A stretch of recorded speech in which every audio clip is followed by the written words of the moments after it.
Welcome back, everyone. It's another edition of Crime in the Courtroom. I'm John Collins here with you. Today is June 16th, 2025. This is the third Monday of June, and the year is just ticking by. I hope you had a good spring and are about to enjoy a really great summer.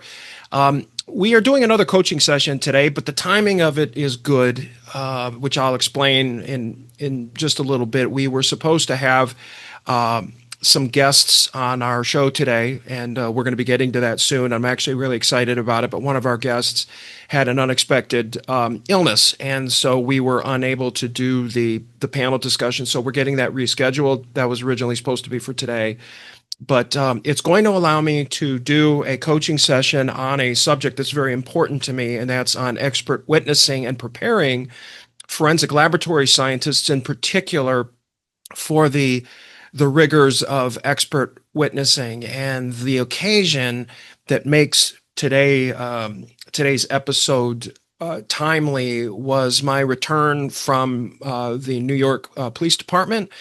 I taught an expert witnessing class at One Police Plaza right there in Manhattan. And, I'll tell you, I always love getting out and visiting these laboratories and these police departments where I have the opportunity to go visit and host different kinds of workshops, including the advanced expert witnessing workshop, which we'll be talking about today.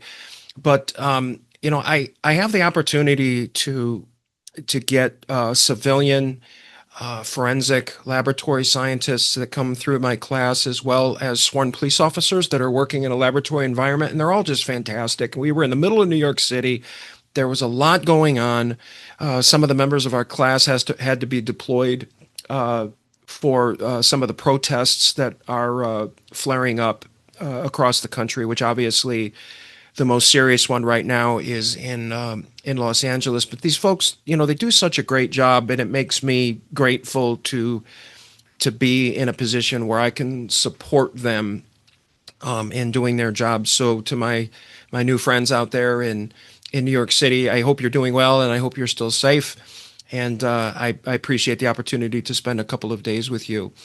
So our focus today in our coaching session is on the importance of proper expert witness training and education, and approaching this priority from the right angle, because there's right ways to do it and there's wrong ways to do it. So for those of you that are forensic laboratory directors, for example, or you might be a chief of police or a sheriff or an executive leader in that kind of organization, and you have individuals that regularly go out and testify as expert witnesses, it could be because they're crime scene responders if they don't work in the laboratory. This episode will help you a lot. So before we get into that, as always, I want to recognize and thank our season sponsor, ProMega, host of the International Symposium on Human Identification, which is the largest conference in existence dedicated to the practice, challenges, and opportunities of forensic DNA testing. For over 45 years, ProMega has been helping scientists find the answers, going beyond a focus on products. At ProMega, we bring a network of diverse ideas and solutions to drive better results, not only for our criminal justice system, but to protect and preserve our quality of life through the practice of life science.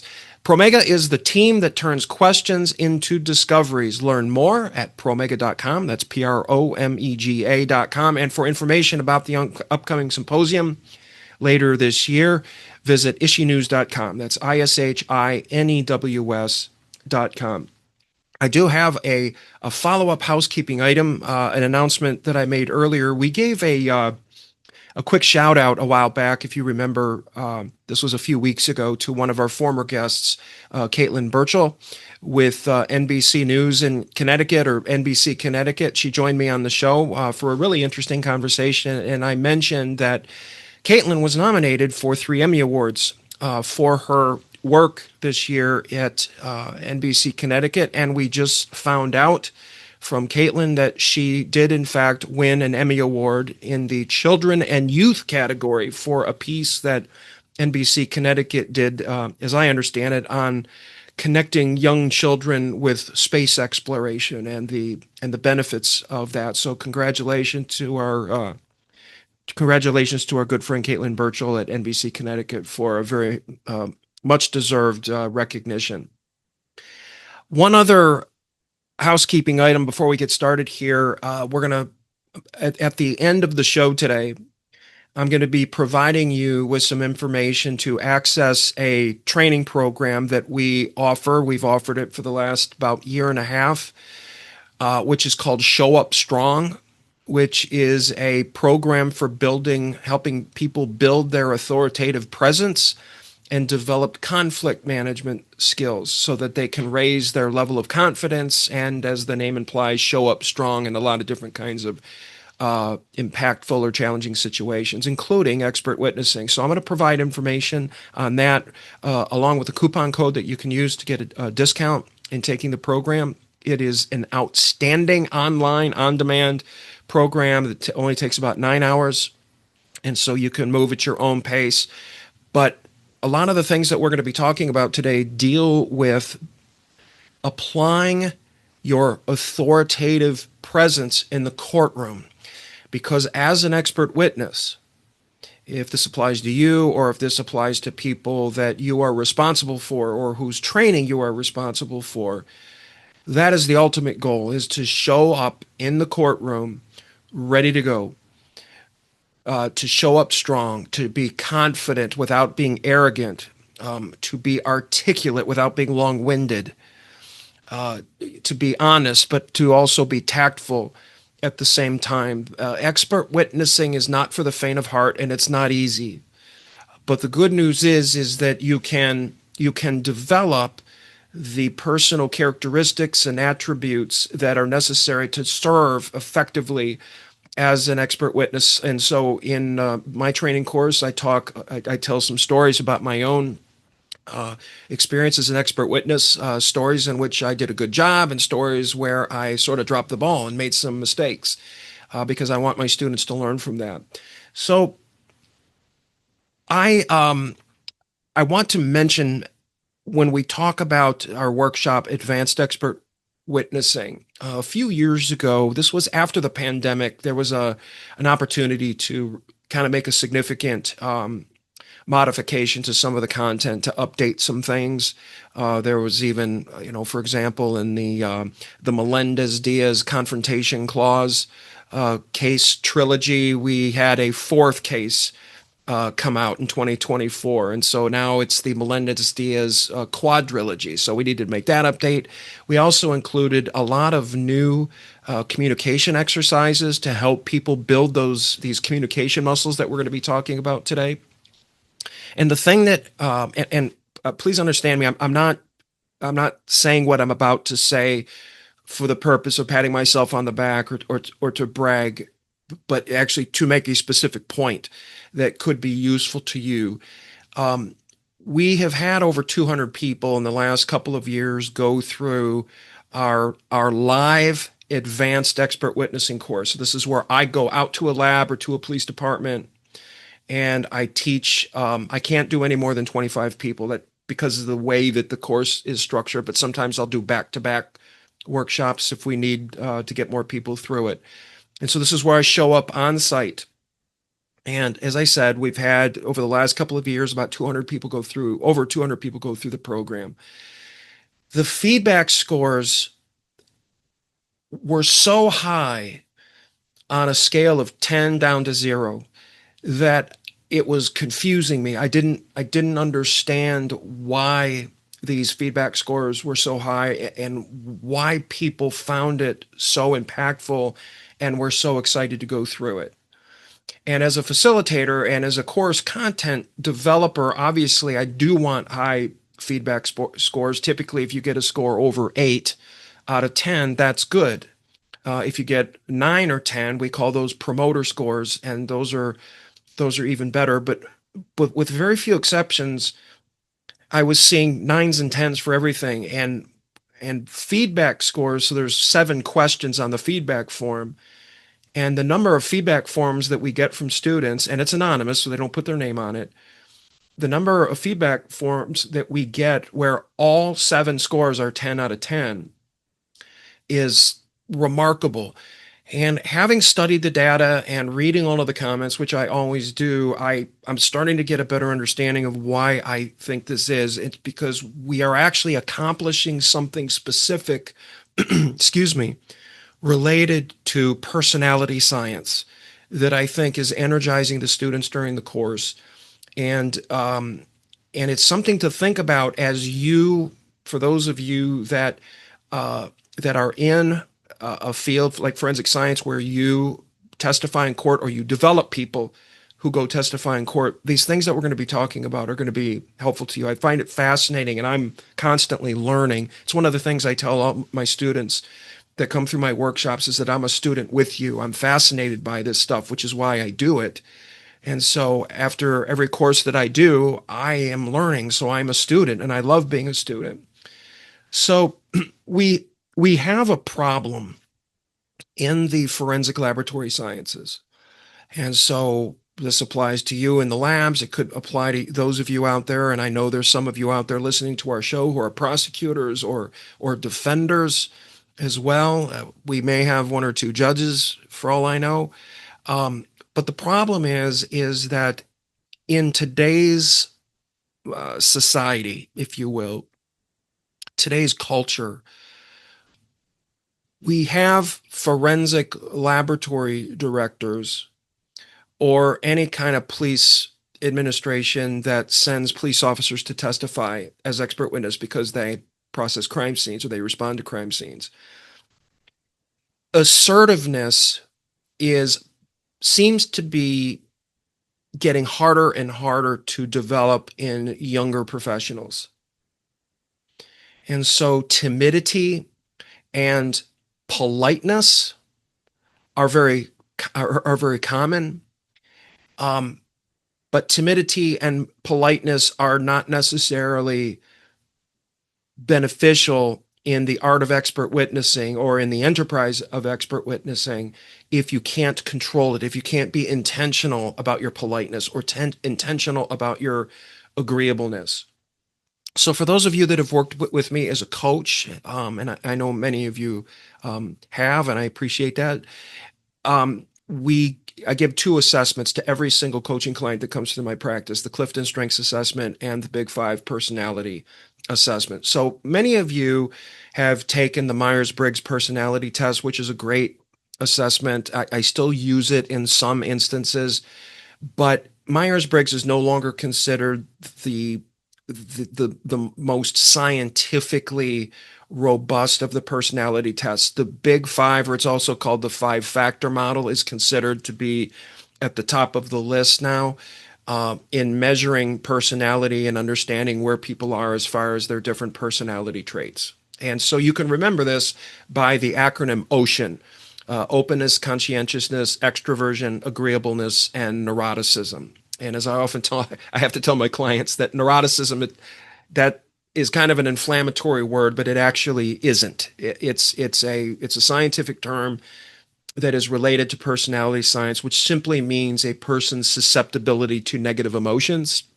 And all it is it's the other end of the emotion spectrum from extroversion. So extroversion is a propensity to feel positive emotion. Okay, so people fall anywhere along that spectrum, and there's no right or wrong to where you fall as long as you can control it. And so coaching helps people learn how to maximize the effectiveness of their own personalities. And make no mistake about it that when somebody goes and testifies as an expert witness, your personality is coming through in a lot of different ways. It's coming through during court. It's coming through during pretrial conferences. It's coming through during the investigation itself. So all of this stuff is very relevant. We don't spend a ton of time on personality in advanced expert witnessing, but I do encourage people that want to take the assessment or work with me as a coach to do that, because it's something that you have to you have to work with a coach on to get the most out of it. But what we do in advanced expert witnessing is we are shaping individual personality traits in a way that helps people be able to summon or act with higher levels of confidence and professionalism once they go on the witness stand.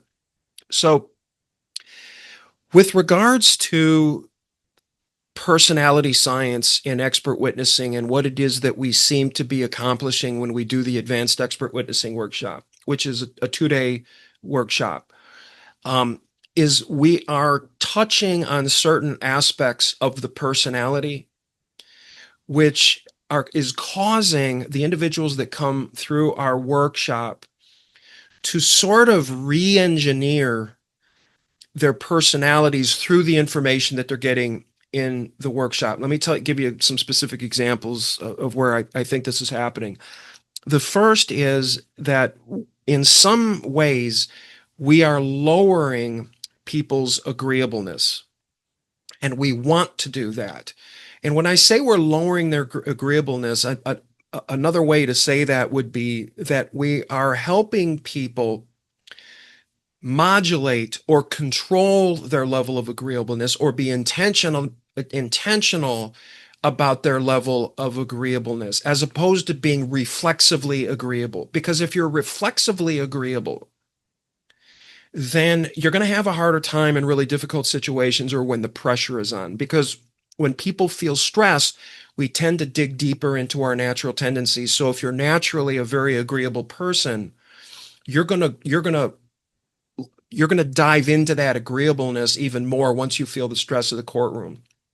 So what we're doing in some ways is we're giving people some permission through the exercises that we're doing and the content that they're learning to kind of bring their agreeableness down to the extent that it's necessary. Now, if somebody has really low agreeableness, which is much less common, particularly among scientific professionals, then we will raise that level of agreeableness a little bit more through our emphasizing of personality traits and what we call layers of credibility, which we go through in the workshop. So helping people become more intentional about their agreeableness and being prepared and able to bring that agreeableness down when you have to show up, and you have to really kind of tighten up your backbone, or you tie your boots a little bit tighter, as I like to say, when the pressure of the courtroom starts to get to you. And that's good. The other thing that we're doing with regards to personality science is that we are helping people raise their level of conscientiousness. So conscientiousness is a personality trait that describes the ability to execute, the ability to organize one's resources or their time or their energy. And so by understanding the mechanics of expert witnessing and the way that the courtroom works, by taking our workshop, we are causing people in our own way to become more conscientious as professionals and as forensic scientists, and ultimately as expert witnesses. Next, I think to a large degree, we are lowering neuroticism, in the sense, there's my favorite little thumbs up for those of you that are watching on video. I still cannot figure out how to get my my webcam to not give me that thumbs up sign when I raise my hand in a thumbs up position. But anyway, so if anybody has tips on that, email me at john@criticalvictories.com, because I cannot figure it out. When we talk about lowering neuroticism, what we're trying to do is we're trying to help people lower their susceptibility to negative emotions. And the negative emotions that you're more likely to feel in the courtroom are frustration, anxiousness, and embarrassment. And simply the fear of experiencing those emotions causes negative emotions. And so that's where it can kind of spiral out of control. And what we find is that by giving people sort of an immersion into the exercises that we do, what we're doing is we're demystifying the courtroom and the players in the courtroom. And we do this by showing expert witness videos. We've got videos of judges and so forth. So when people come through our class, the courtroom is no longer it's no longer something to be afraid of. We demystify it. We help people understand it. And so I've had individuals come through the workshop that will say, John, I've never testified in court before, but after taking this class, like, I'm really not afraid of it. I respect it, and I know that I need to be prepared, but the fear that I felt is gone now. And that's music to my ears. Now, I want to just admit here that it's important to me for this episode to not sound like an infomercial. That's not what we're trying to do here, but we're doing this for the purpose of allowing you to the extent that it applies to you, to make sure that your training program is accomplishing the same things. And you can do that. And I'm going to have some priorities for you to focus on when we close out the episode. The final personality influence that I think that our workshop has is that similar to what we were talking about with regards to lowering neuroticism, which is the susceptibility to negative emotion, we are raising extroversion in the sense that we are raising people's capacity to feel positive emotions. And so by helping people get a little bit more excited about the opportunity to testify in court, we are expanding their capacity to feel positive emotions when they think about testifying in court. And that's what we want. We want people to feel good, and we want them to see it as an opportunity and not something to be afraid of. It's because we are diving so deeply and having this, I should say, we're having this impact on individual personality, I think explains one of the reasons why we are seeing the feedback scores that we are seeing. I think that the workshop, because of the different iterations that we've gone through, is very, very well designed now. It's very efficient. It's engaging. I don't want people having to endure long periods of lectures without being engaged in some kind of exercise or class activity or discussion. And so I think so all of it comes together to result in, what has really been a pleasantly stunning level of positive feedback from our expert witnessing workshop. So just to repeat something that I mentioned earlier, that it seems that with young people coming into the workforce today, that we do see a lot of timidity. We see a lot of politeness, and I'm not saying that that's bad. And we see a lot of agreeableness, but we want that to be under control. We want people to be intentional about the manifestation of their personality. And I think that this workshop has a lot to do with it. As far as coaching goes, one of the things that I try to emphasize with my clients, whether it's one-on-one coaching or I'm teaching a leadership workshop or a professionalism workshop, is that we want people to be intentional as possible about how they show up. So there's two terms. We've used the term personality in this episode. The other term is temperament. And so personality, the difference between the two is actually very important. You have a personality even when you're by yourself.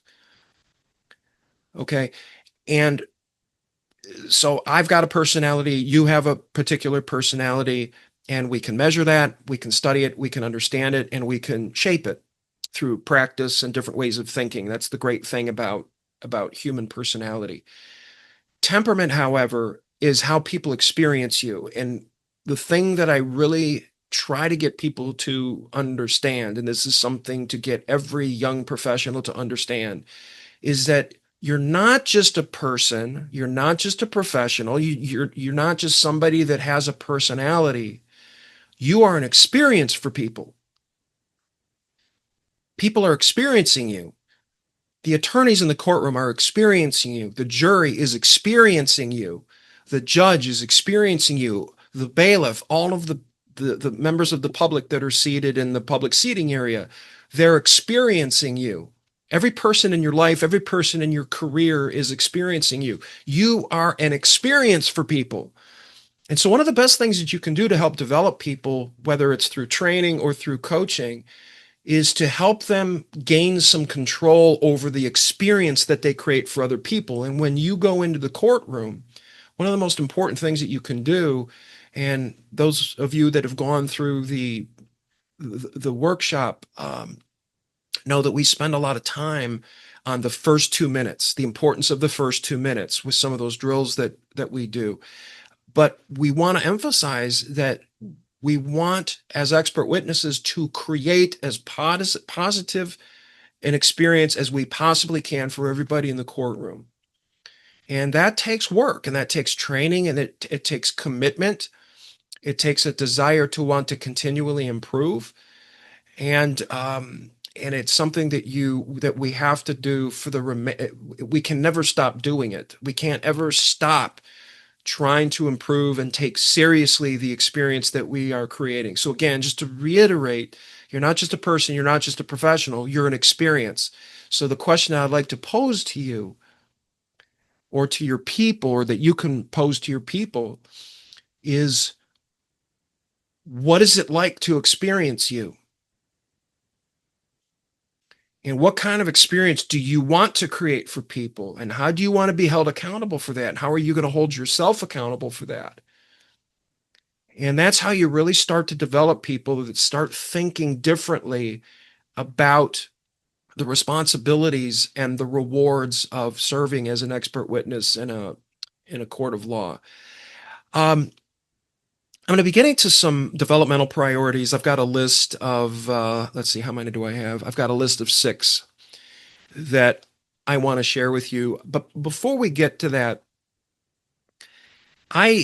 when I first developed advanced expert witnessing, this was a number of years ago. It used to be a 3-day class, and 3-day workshops are good, but in the types of participants that I have coming through my workshops, they've got a lot going on. The work is intense, and so they fatigue. And so I prioritize trying to keep the engagement level high, keep the motivation level high. And what we did when it was a 3-day workshop was that the 3rd day we did a mock trial or moot court, whatever you want to call it. And so the students came prepared with evidence, a report that we would question and so forth. And so I would act as the defense attorney. It was excruciatingly labor intensive for me, trying to prepare for all of those cross examinations. And the other problem is that there were individuals, the individuals in the class have to sit and watch everybody else testify. And so they're spending a whole day just kind of watching. Now, you can make the argument that, well, that's not a bad thing. It's good to watch people going through it and so forth. And I agree with that. But the problem is that if you're waiting to testify in the mock trial, if you're waiting, then you're focusing so much on kind of preparing yourself that you're not really paying attention to the people that are testifying. So I just felt that the 3rd day, the juice just wasn't worth the squeeze. And so we got away from it. And what we did was redesigned the first 2 days to include more rigorous, challenging communication drills. And I want to give you an example to sort of challenge you just for fun here. What we do is, well, I'll put it to you this way. I believe very much in the value of mock trials. And if you are in a forensic science laboratory, my guess is that you have some kind of mock trial or moot court procedure that you use in the preparation of your expert witnesses. It could be part of the competency testing process, or it could be sort of the capstone to the competency testing process. And so all of that is great. And I think everybody should go through a mock trial or moot court before they start testifying in court. I think it's a really good way to prepare people and to coach them and to critique them. And so I certainly would not change that. It doesn't work so well, I think, for training programs, making the most out of people's time and energy and money in an in-person workshop like I do. So what we do is we use communication drills. If you think about the types of challenges that expert witnesses face when they go to court, particularly if they don't have a lot of experience, the greatest challenge that they face is not in the answering of the basic questions that are associated with their areas of expertise. The number one challenge that they're going to face is communicating or actually what I should say is engaging in the cognitive processes that are required to go from hearing a question to articulating an answer. Those are very complicated, high energy cognitive processes, especially when they're happening in the courtroom. People, the pressure of the courtroom when there's a lot of nervousness. And so what we want to do is we want to teach people how to build those muscles. We want to help them build those muscles right in the workshop. So I'm going to give you an example of a kind of question that would be asked of one of our students that comes through the workshop. So I want you to imagine this. I want you to imagine you're one of our students, and you're going to be asked a question by one of your classmates because you're partnered up, and your back is to the screen. So I've got a PowerPoint projection slide. Your back is to the screen. Your partner is looking at the screen, and I, as the facilitator, put the following question on the screen. And your partner is going to read this question to you, and this is what you're required to do: is after the question is read to you, a timer is going to start that's going to count off 60 seconds. And you have 60 seconds to answer that question. And while you answer the question, there are some rules that you have to follow, and your partner is going to help hold you accountable to those rules. Number one, you have to speak with no interruption. You can't use any fillers, ums, uhs, likes, that kind of filler to fill gaps in thinking. Ums is obviously the most common one. So you can't use any of those. You're not allowed to pause unreasonably long. You have to keep talking, which means that you have to force your brain to think, to tap into its knowledge reserves, and then articulate an answer. Okay, so imagine hearing this question, and that's going to seem funny when I say it. Okay, if you had to read a single book every year for the rest of your life, what would it be and why? Boom, we start the timer. You've got 60 seconds to answer it. After 60 seconds, I will ring a bell, but you cannot stop and you can't use any fillers. It is extremely challenging. And the way that what happens, it's kind of cool to watch as a facilitator, because what happens is people start to realize, once you do this a few times, that the best thing that you can do to follow the rules is to slow down your cadence, slow down your speech cadence. Because if you talk too fast, then what happens is your brain can't catch up with your mouth, or vice versa, and so you start to stumble on yourselves, and you're more likely to use those fillers. And so what we're doing is we're training people to project their voice. That's another rule. You have to project your voice and slow down your speech. And in doing that, it does a really magical thing. It helps boost your authoritative presence. The way that you project your authority. It's a really great, by the time we get to the end of the 2 days, you've done this enough that people really start to understand it, and it affects them in a positive way as communicators. So I often tell them, like, even when we start advanced expert witnessing, this is more than an expert witnessing class when you think about it, because of its implications. It's a professionalism class, it's also a leadership class, and it's a communication class.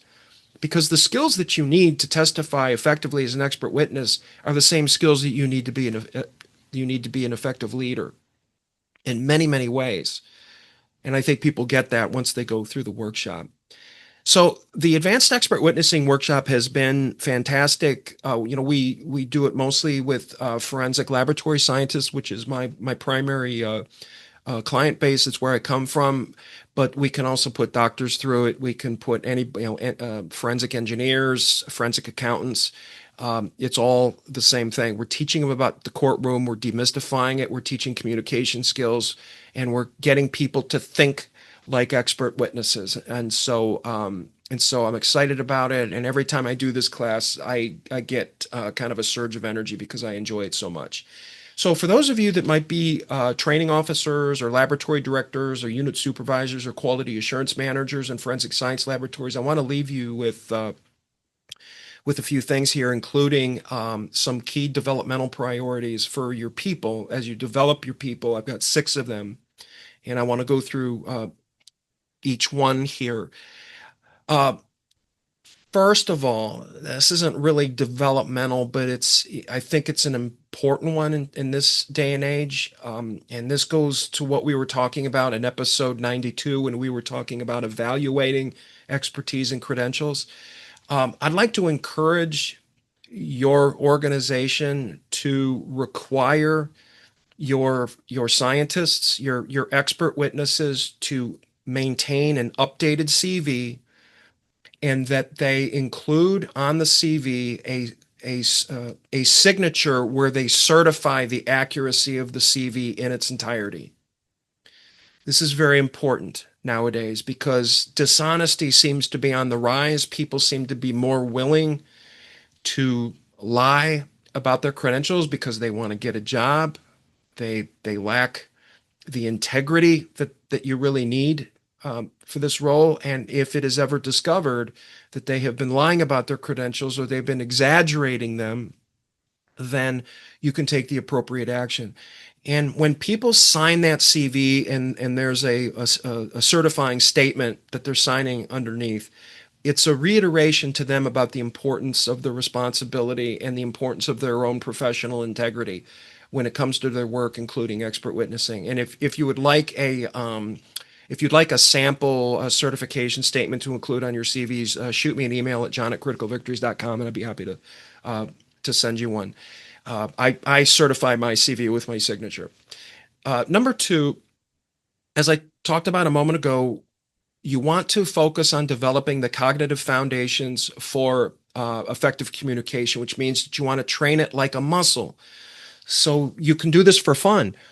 Have expert witnessing development discussion groups or lunches where you work on some of these games where you force people to answer difficult questions and you force them to think. Doesn't necessarily have to be forensic related or professional related, although some should be.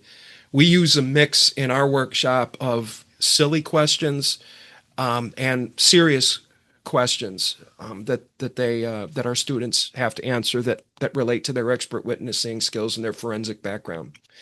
Number 3, make sure that you're creating the mindset in your organization that expert witnessing is a full-time job. This is something that we talk about in advanced expert witnessing, and that is that that it's not good enough to think of yourself as a forensic laboratory scientist that works every day, receiving evidence, testing evidence, issuing reports, and then going home at the end of the day and maybe doing some administrative reviews and technical reviews or whatever responsibilities you have in the lab.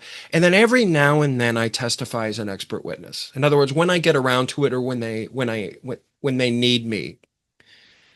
I once testified 3 times in one day. That was back in the early 1990s, and I had to get the prosecutors to coordinate my appearance. There's a lot of people nowadays that will testify once a year, if that. Some people testify a lot more, but there's some that don't testify very often. So we want to make sure people understand that regardless of how often they testify, we want to make sure that they understand that you are an expert witness 24 hours a day, 7 days a week, every week, because you could be called into court at any time. And I like people to think of themselves as professional expert witnesses.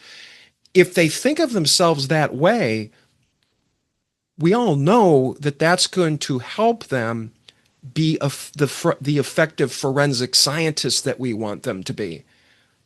But if you think first about expert witnessing and you think of yourself, I am a professional expert witness. I'm always a professional expert witness.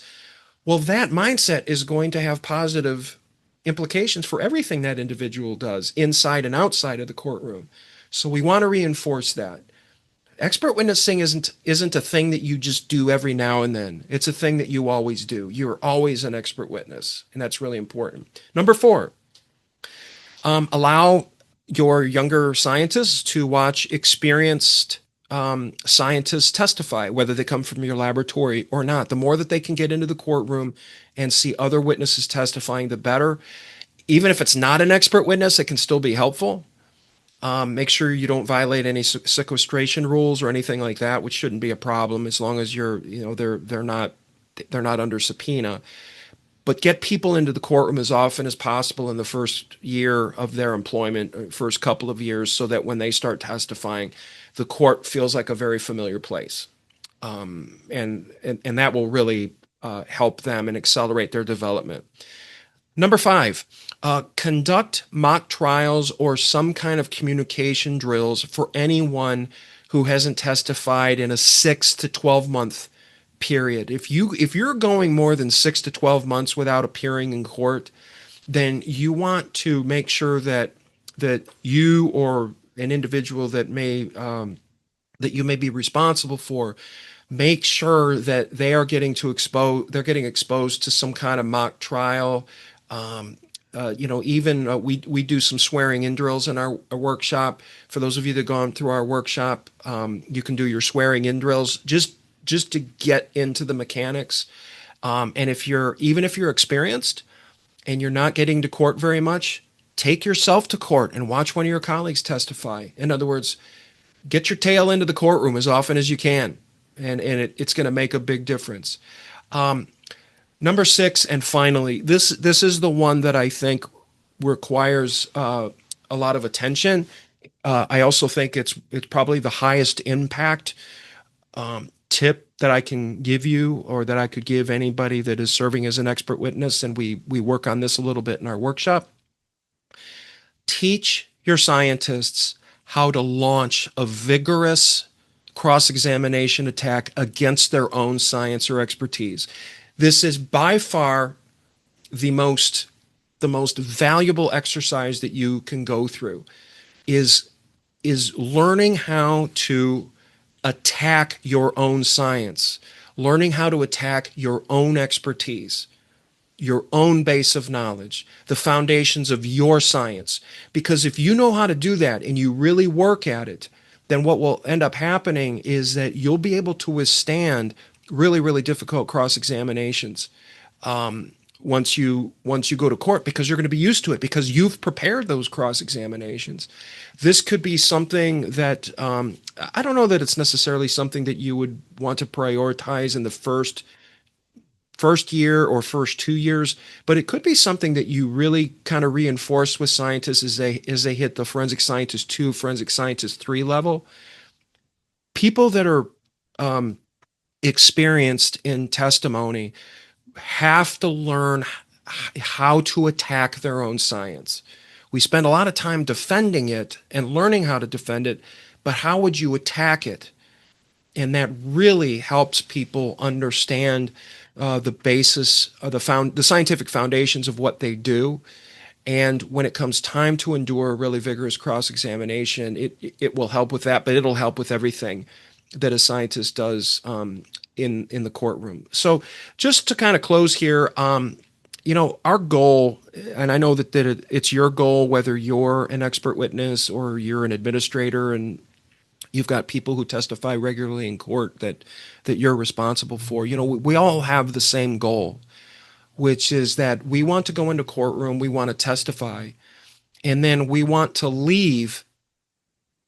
exit the courtroom doors and leave behind everybody in the courtroom, including the judge, the jury, the prosecutor, the defender, everybody that saw you testify, and have them sit back and go, wow, that was really an outstanding expert. That was very, very impressive. I would love to see this person in our courtroom more often. That's the goal.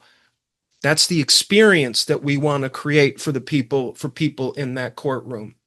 And that takes work. It takes commitment. It takes a self-understanding, knowing that you matter, right? And that you've got something to offer, and you've got the skills to offer it even under very difficult circumstances.